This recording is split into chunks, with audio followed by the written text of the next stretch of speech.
다시 한번 우리 목사님께서 말씀해 주셨듯이 얼마나 연습을 많이 했을까 짐작이 됩니다. 많이 연습했죠. 했을 것 같다라는 생각이 듭니다. 왜냐하면 제가 틀린 음을 잡으려고 했는데 잡을 수가 없었습니다. 너무 많이 연습을 한 건 아닌가라는 생각이 들 정도로 목청을 높여서 찬양해 주셨는데 제 설교가 무슨 사족이 또 될 것 같은 생각이 들 정도로 완벽한 스토리를 가지고 6곡을 쭉 이어졌는데, 예수님의 탄생, 십자가죠. 이 땅에 오심으로부터 시작해서 십자가 지심, 그 다음에 부활, 승천, 그다음에 영광, 그 다음에 순종, 순종 영광이죠. 이렇게 해서 스토리를 쫙 이어간 모습을 보면서 제가 하고 싶은 메시지가 다 그 안에 있다라는 생각을 해봤습니다. 좀 여담인데요. 저도 이제 이렇게 학창 시절에 성가대를 했던 기억이 납니다. 시골에서 고등학교 3년 내내 저녁 예배를 성가대를 섰었습니다. 그때 추억이 제 인생에 성가대를 향한 뜨거운 열망이 있습니다. 고3 남들은 공부할 때도 3학년이면서도 한 번도 빠짐없이 저녁 예배에 성가대를 섰던 기억이 있습니다. 그 추억이 어떻게 보면 그때 그 열망이 또 간절함이 지금까지도 온 것 아닌가라는 생각이 들어서 어느 날 저희 교수 몇 사람들하고 이야기할 때 이런 제가 이야기했습니다. 은퇴하고 성가대나 해야 되겠다라고 이야기했더니 안 될 거라고, 꿈에서 깨라고 그런 이야기 하더라고. 생각해 보니까 나는 찬양을 부르기도 하지만 설교를 또 해야 되는 사람이구나 라는 생각에서 내가 만약에 설교를 하는 사람이 아니었으면 아마 저 자리에 있지 않았을까라는 생각이 들고, 모르겠어요. 언젠가는 또 이렇게 또 메시지가 할 수 없을 때가 되면 성가대가 그때 되면 노래를 못 하겠죠. 모르겠으면 어떻게 될지. 그래서 은퇴한과 동시에 지휘를 좀 배워야 되겠다. 거대한 꿈을 가지고 했으나 망상이라는 생각을 가끔 가졌습니다. 우리 이재성 목사님도 보니까 저도 겉죽어도 이렇게 지휘도 했었습니다. 물론 제 지휘가 무슨 지휘겠습니까? 그냥 아마추어 지휘죠.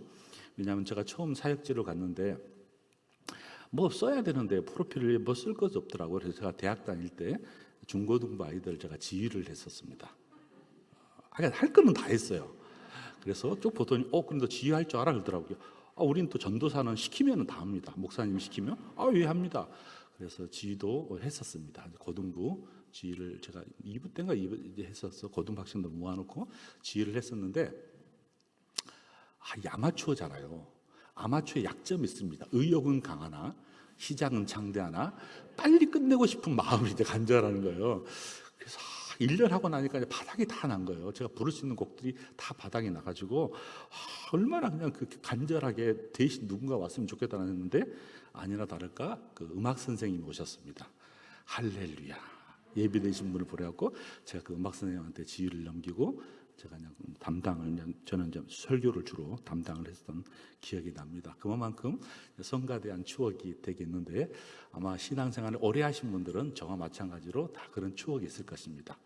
목청이 있을 때 성가대 하십시오. 그렇게 했으면 좋겠다는, 아멘은 이쪽 몇 사람만 하는데 이쪽은 안 하는 것 같다는 그렇게 해주시면 참 좋겠다는 생각이 좀 들었습니다. 오늘 누가복음 24장 이야기인데요. 이 누가복음 24장의 이야기는 복음서 뒤편에 보면 다 나와 있습니다. 마태복음 28장의 스토리, 그 다음에 오늘 낮에 우리 황 목사님께서 해준 마가복음 16장 스토리, 그 다음에 누가복음 24장 스토리, 그 다음에 요한복음 20장과 21장의 스토리입니다. 이 스토리를 다 연결해 보면 가장 그래도 압축해서 잘 정리한 것이 마가복음 16장입니다. 저도 이제 마가복음 16장 설교를 하려고 우리 윤 목사님한테 나도 이 설교하겠어요 그랬더니 딱 문자가 온 거예요. 담임 목사님이 이미 저기 있으니 당신은 다른 본문을 정하라. 그래가지고 좀 기다려라. 그럼 겨우 16장도 정해놨는데 그냥 후다닥 24장을 하는 게 좋겠다 판단이 됐습니다. 오늘 아침에 쭉 목사님께서 설교했던 내용들 쭉 집약해 보면 스토리가 몇 장의 스토리가 나옵니다. 16장이 가장 잘 예수님이 부활하신 이후에 제자들을 만났던 모습들이 잘 기록되어 있어요.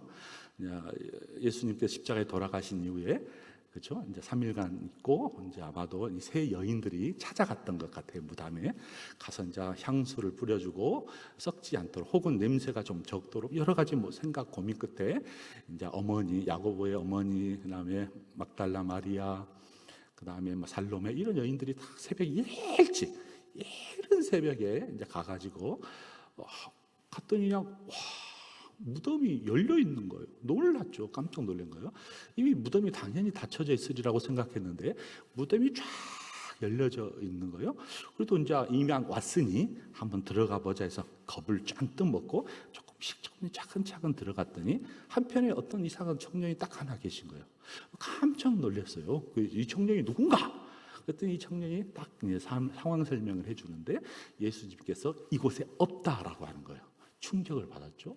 분명히 자기들 눈앞에서 십자가에 돌아가셨고 그리고 십자가에 돌아가실 뿐만 아니라 무덤가에 묻혀져 있는 것들을 봤는데 목도했는데 자기가 직접 3일 후에 사흘 후에 가보니까 전혀 없고 수위가 쫙 개어져 있으면서 시체는 없는 거예요. 충격을 세 여인이 받았습니다. 그리고 이제 없으니 어떡합니까? 이제 천사가 말은 뭐 부활했다고 이야기하는데 도대체 믿겨지지가 않는 거죠. 그러면서 축 가서 집에 이제 갔겠죠. 근데 갔는데 이제 예수님께서 첫 번째 만난 사람을 찾아가요. 그 사람이 이제 그 막달라 마리아입니다.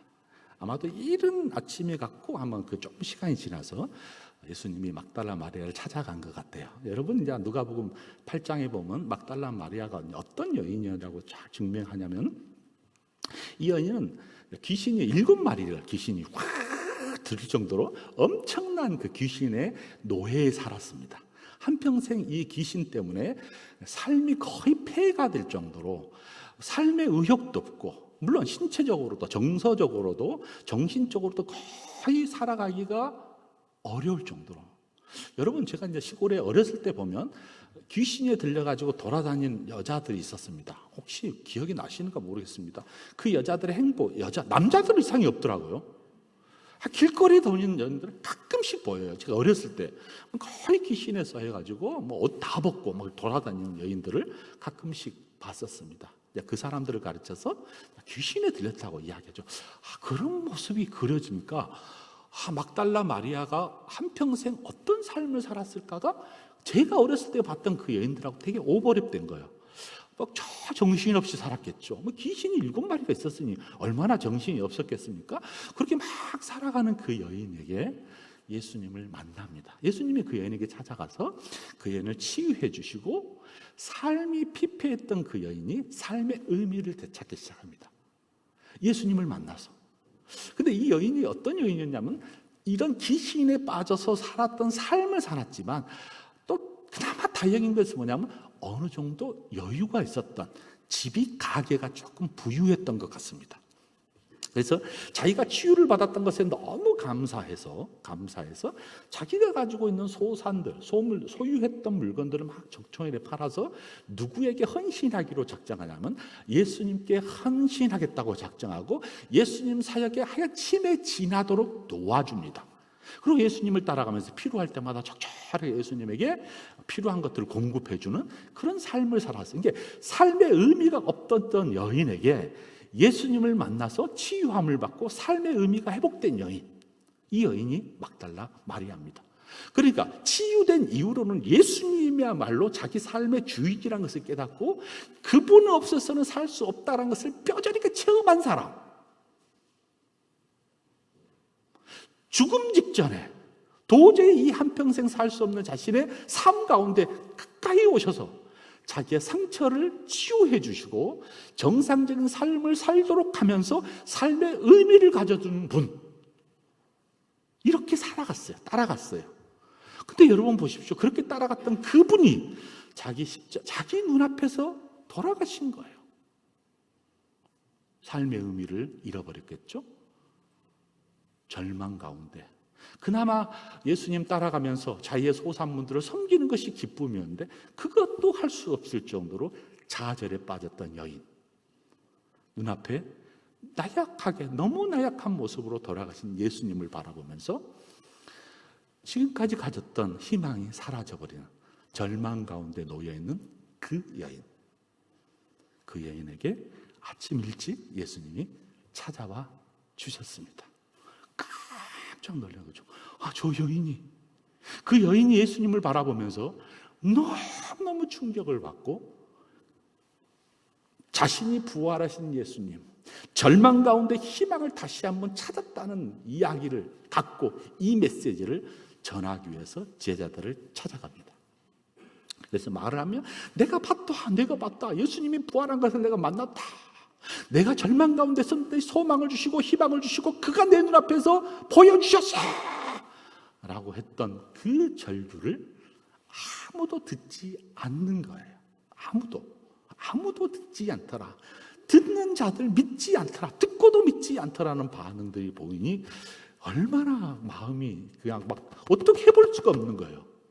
자, 여기서 생각해 보면요, 만약에 이 여인이, 자 생각해 보십시오. 이 여인이 제자들에게 예수님을 만났습니다 하고 딱 말하는 순간 제자들의 반응이 듣고도 믿지 않더라고 하지만 듣고도 믿지 않더라고 하는 말 속에는 너무 많은 이야기가 있어요. 저 여인이 다시 옛날처럼 되돌아가서 미쳤구나, 이 말하고 똑같은 거예요. 귀신이 들렸던 그 모습으로 다시 돌아가고 말았구나, 미쳤구나 라고 제자들이 반응을 보입니다.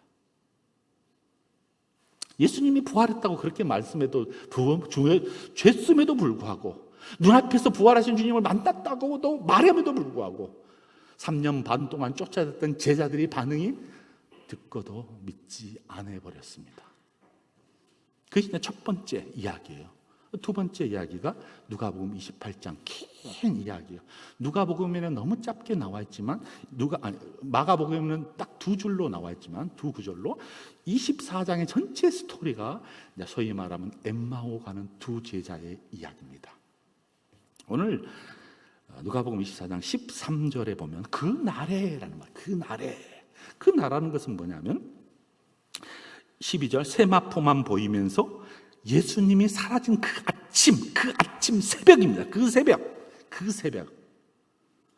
새벽에 막달라 마리아에게도 나타났던 그 주님이 그날 그들 중 둘이 예루살렘에서 25일이 100km 떨어져 있는 그 엠마올로 가는 그 두 사람을 만나 주셨습니다. 이 두 사람이 하는 이야기가 이 모든 된 일들을 서로 이야기하더라. 즉 무슨 말이냐면 예수님이 돌아가셨다는 사실에 대해서 둘이 투벅투벅 이야기해 가고 있는 길거리의 모습입니다. 그 길거리로 가면서 이야기를 주고받는데 그 중간에 한가위에 예수님께서 가까이 오면서 이 두 사람의 이야기를 쭉 듣는 거예요. 근데 이 두 사람은 눈이 가려져서 자기와 동행하는 그 예수님의 모습을 전혀 알아보지 못한 채 누군가가 있다는 것을 감지하면서 예수님께서 이렇게 말하고 예수님께서 이렇게 물어봅니다. 자, 너희들이 주고받는 이야기가 뭐니? 너희들이 한 이야기가 뭐니? 궁금하잖아요. 열심히 뭔가 이야기한 것 같은데 얼굴빛이 너무 어두워. 소막 전혀 핏기가 없이 절망 가운데 이야기하고 있는 이 두 사람의 이야기를 탁 뒤기울이면서 묻는 거예요. 너희들이 도대체 무슨 이야기하니? 그 이야기 좀 들려줘. 서로 주고받고 하는 이야기가 무엇이니?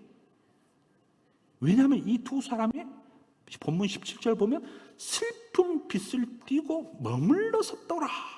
충격을 받았다는 거예요. 아니, 이 사람 미친 사람 아니야? 지금 예루살렘에 무슨 일이 벌어진 걸 아직도 몰라? 아니, 이 엄청난 사건을 아직도 이 사람은 몰라?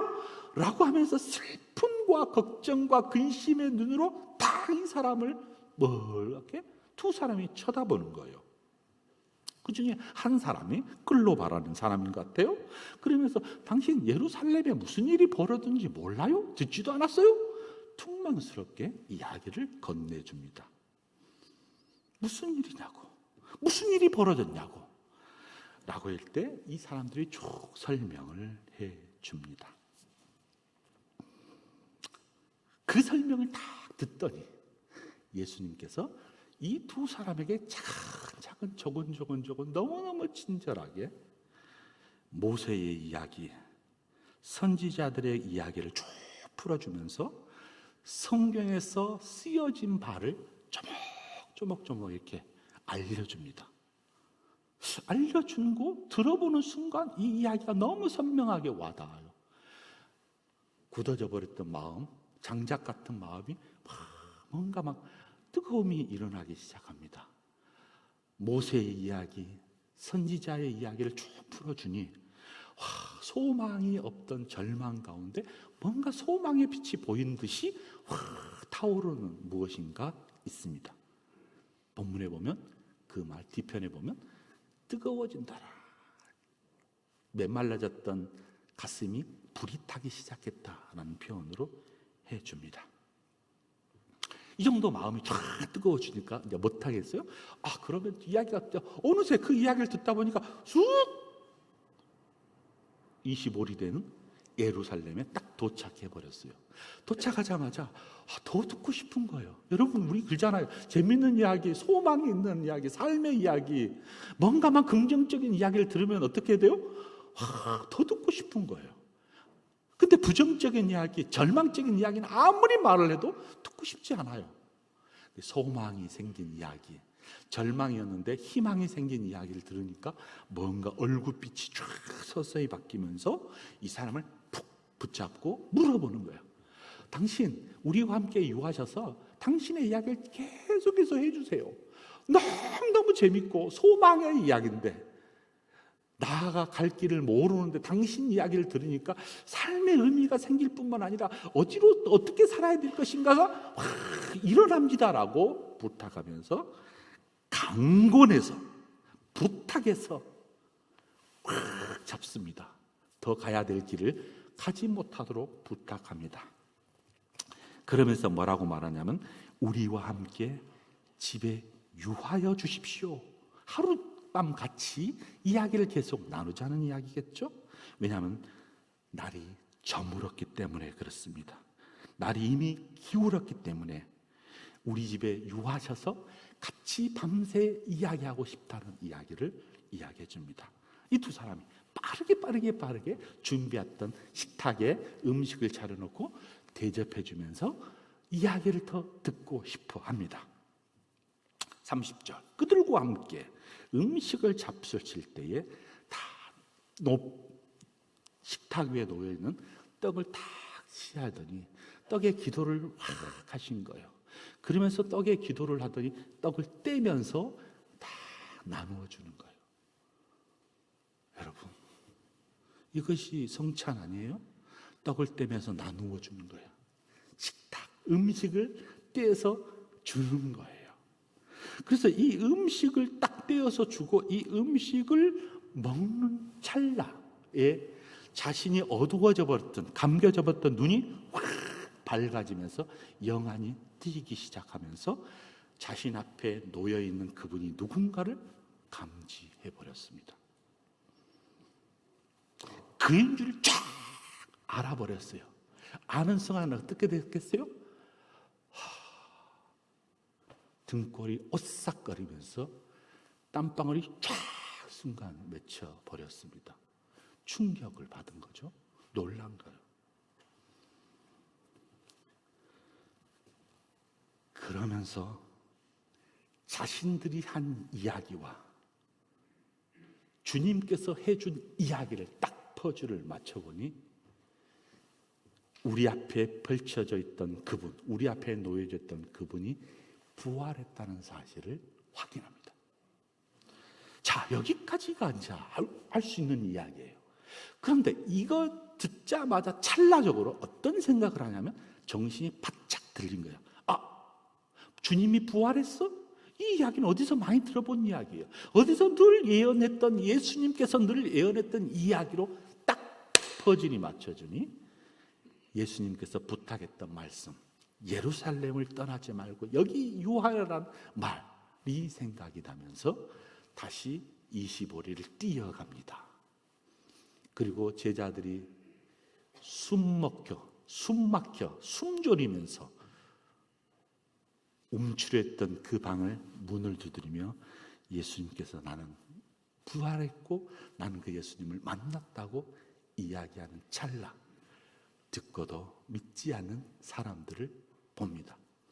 그 후 아무리 듣지 않고 있었던 그들이라 할지라도 주님이 그들과 함께 해주겠다는 약속을 다시 그 제자들에게 하시면서 뭐를 명령하시냐면 마태복음 28장, 누가복음 16장, 마가복음 16장, 누가복음 24장, 요한복음 21장에 동일하게 말씀해 주시는 것이 뭐냐면 바로 사명에 대한 이야기입니다.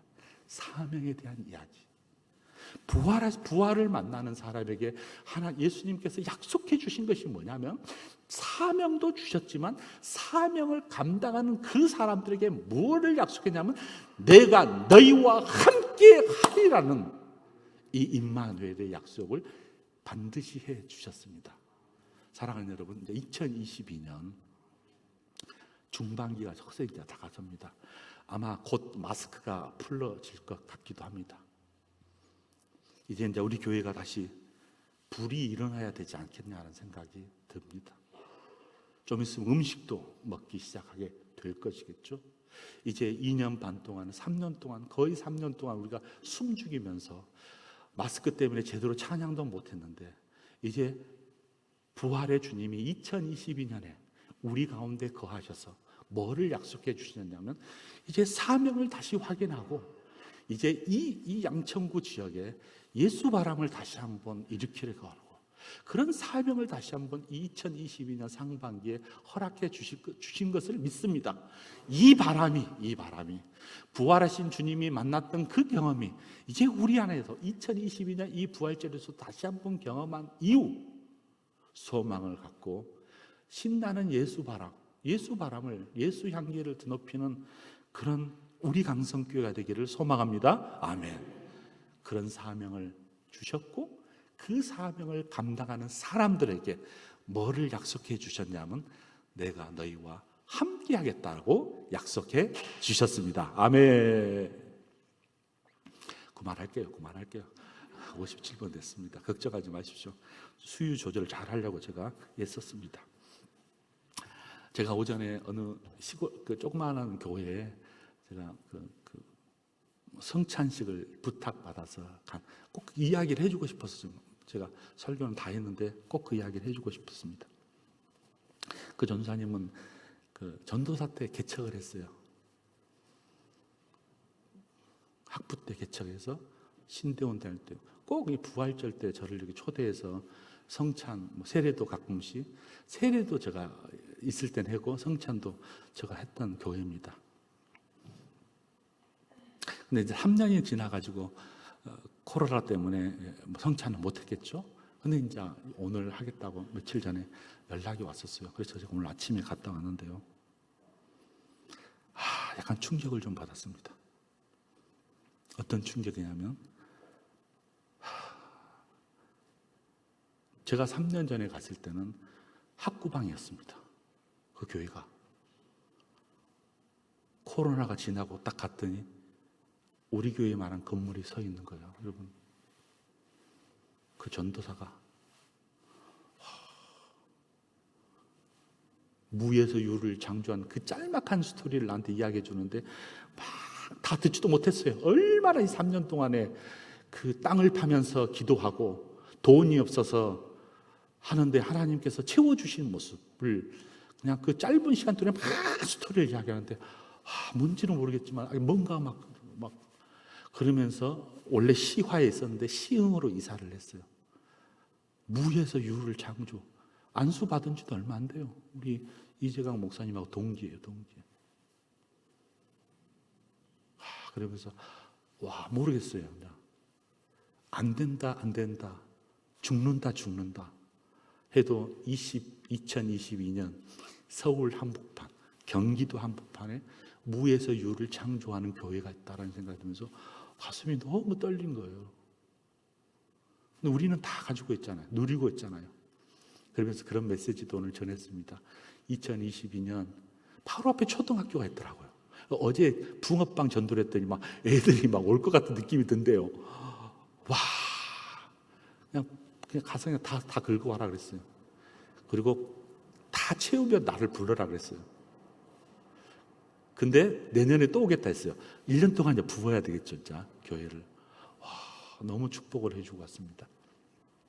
사랑하는 여러분, 사명의 자리에 서면 무에서 유를 경험할 수 있고, 우리가 2022년 이 마스크를 벗는 순간 우리가 무엇 해야 될 것인가에 대한 소명, 사명이죠.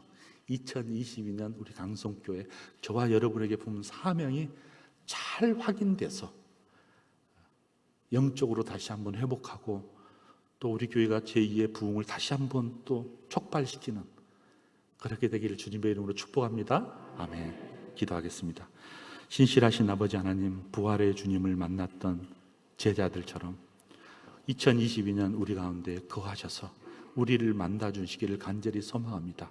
특별히 주님, 우리 강성교회 모든 죽어있는 영혼, 또 소망, 삶의 소망을 갖기를 원하는 모든 문 영혼들에게 찾아오셔서 내가 너와 함께하겠다는 약속을 붙잡고 살아가는 한 해가 될 수 있도록 복 내려 주시기를 간절히 소망하며 예수님의 이름으로 기도합니다. 아멘.